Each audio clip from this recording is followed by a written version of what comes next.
திரள் கூட்டம், இது சைடுல ஒரு திரள் கூட்டம், இந்த சைடுல ஒரு திரள் கூட்டம், ஒவ்வொரு பக்கத்திலிருந்து ஒரு கூட்டம் இவரை எதிர்த்து வந்து கொண்டிருக்கிறது. இவர் தனிமையிலே நின்று கொண்டிருக்கிறார். நீங்களும் நானா இருந்தா இப்ப யோசபாத்துக்கிட்டையும் ஆட்கள் இருக்கிறார்கள், வீரர்கள் இருக்கிறார்கள், குதிரைகள் இருக்கிறது, யுத்தங்கள் செய்வதற்கு ஆட்கள் இருக்கிறார்கள்.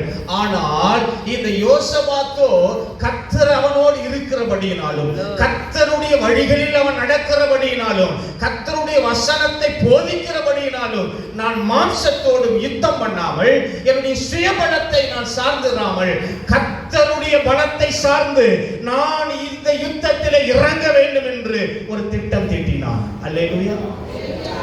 அவன் என்ன செய்யறான்? 3வது வசனத்தை நீங்க வாசிங்க. அப்பொழுது யோசபாத் கர்த்தரை தேடுகிறதற்கு ஒருமுகப்பட்டு யூதாவு எங்கும் உபவாசத்தை கூறுவித்தான். ஒருமுகப்பட்டு நம்ம புதிய ஏற்பாட்டுல பார்க்கிறோம், ஒருமனப்பட்டு. இங்க ஒருமுகப்பட்டு அப்படின்னா ஒரே போக்கஸ், ஒரே அட்டென்ஷன். அப்படின்னா துப்பாக்கி சுடுற அந்த துப்பாக்கி போட்டுல பாத்தீங்கன்னா பல வட்டங்கள் இருக்கும். அந்த வட்டத்துல எந்த பாயிண்ட்ல அடிச்சா அவங்க ஃபுல் மார்க் எடுப்பாங்கன்னா மையத்தில் இருக்கிற அந்த கரும்புள்ளியை அடிக்கணும். அதுபோல யோசபாத்துக்கு ஒரு போக்கஸ் வந்துடுச்சு.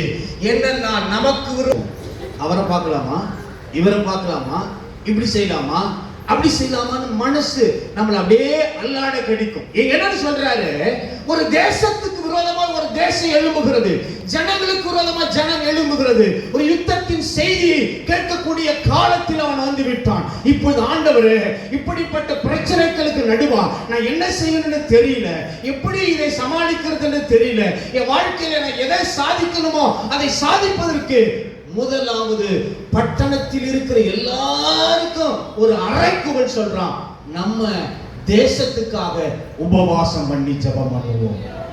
இன்னைக்கு இந்த 12 மணி நேரம் உபவாச ஜெபம் ஏன் வச்சிருக்கிறோம்னா, தேசத்தில் ஒரு ஆசீர்வாதம் ஜனங்களுக்குள்ள.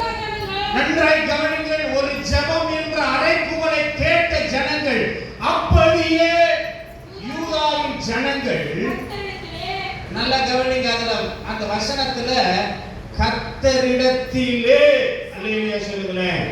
யார் இடத்திலே?